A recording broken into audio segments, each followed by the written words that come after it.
Y sí, hoy lo que nos convoca es la ludopatía, un tema del cual hoy y ayer hemos estado hablando en este noticiero bastante. Y por supuesto lo primero que hay que hacer es un poco definir sintéticamente lo que es la ludopatía o adicción al juego.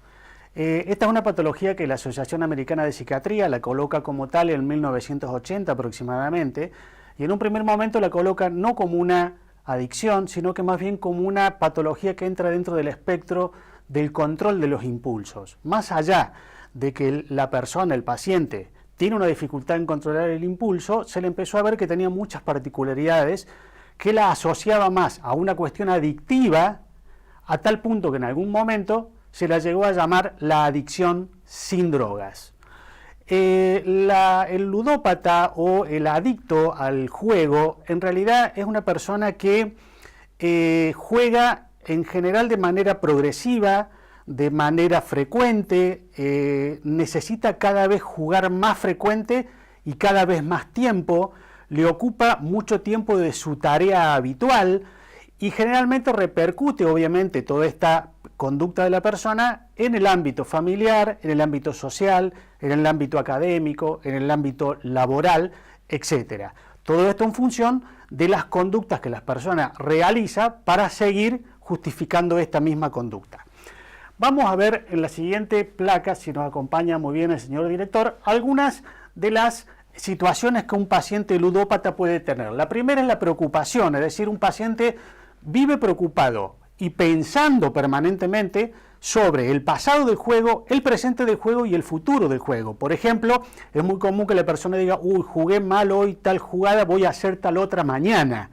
Con lo cual, obviamente que su cabeza está permanentemente ocupada del juego.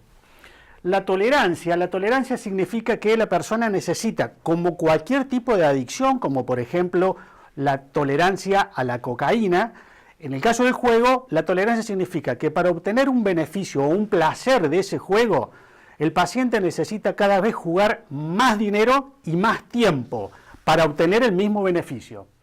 La abstinencia significa que cuando la persona o juega menos o deja de jugar, aparecen síntomas de abstinencia, igual que la que puede vivir una persona consumidora de tabaco, como normalmente es irritabilidad, ansiedad, angustia, cambio del estado de ánimo, etc.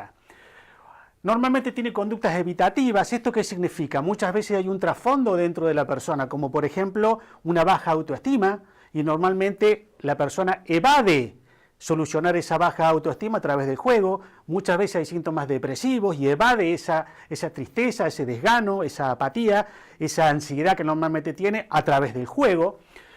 Normalmente piensa en la revancha, es decir, si hoy perdí seguramente mañana voy a ganar. Normalmente utilizas mentiras con la familia, por ejemplo, la familia le pregunta dónde está la plata que dejamos ayer para pagar un impuesto y de repente la plata desapareció y él obviamente tiene una mentira para eso. Pérdidas de control normalmente con el tema del juego, es decir, a veces en un primer momento el paciente puede reconocer lo que está perdiendo y sigue teniendo la pérdida del control sobre esa situación. A veces realiza actos ilegales como por ejemplo robar, arriesga las relaciones tanto familiares como sociales, como las amistades, etcétera, y normalmente pide recursos ajenos, es decir, le pide a un amigo, le pide a un tío, le pide a un familiar que después le va a dar prestado con lo que va a ganar y entra en un círculo vicioso en el cual el paciente normalmente no sale más de esa situación. En la próxima diapositiva vemos cuáles son las fases que nosotros tenemos en la ludopatía. La primera fase significa, ahí dice, uno consciente de lo que gana, pero no de lo que pierde. Es decir, el paciente sabe que está jugando, sabe que gana, pero al perder y no tenerlo en cuenta, no lo considera como una cuestión patológica, con lo cual va a seguir dentro del juego. En el segundo, el jugador se percata de lo perdido. Esto no significa que lo vea como un problema. En realidad lo está viendo como parte del juego, que significa perder. Uno sabe que cuando va a jugar puede ganar o perder, que esto forma parte de la actividad que él tiene, pero no lo considera como una cuestión patológica, por lo cual tampoco pide ayuda en esta instancia. Y la tercera, el jugador toma conciencia de su problema, en la cual recién muchas veces puede llegar a pedir alguna ayuda externa. Estas normalmente son las tres fases. Las causas, que es la próxima placa que tenemos, las causas tenemos varios factores. El primer factor es el genético y el biológico, es decir, se ha estudiado que hay personas que niños que crecen separados de sus padres y que sus padres son adictos al juego y el niño, aunque no haya convivido con los padres, empieza a ser adicto al juego. Esto significa la cuestión genética. La cuestión biológica tiene que ver mucho, ya que se lo empieza a considerar una adicción cuando se ve que la persona, se le hacen estudios al adicto y se ve que en realidad tiene una sustancia química llamada dopamina en muy bajo nivel. La dopamina, para que ustedes me entiendan, es un neurotransmisor químico que nosotros le llamamos neurotransmisor del placer. Cuando ese neurotransmisor está bajo, normalmente tenemos sensación de tristeza o desgano. Cuando está un poco alto, tenemos placer. ¿Qué es lo que le pasa a este tipo de pacientes? Lo tiene bajo y busca elevarlo a través del juego. Como hay otros adictos que lo buscan elevar a través del tabaco, otros lo buscan elevar a través de la cocaína, etc.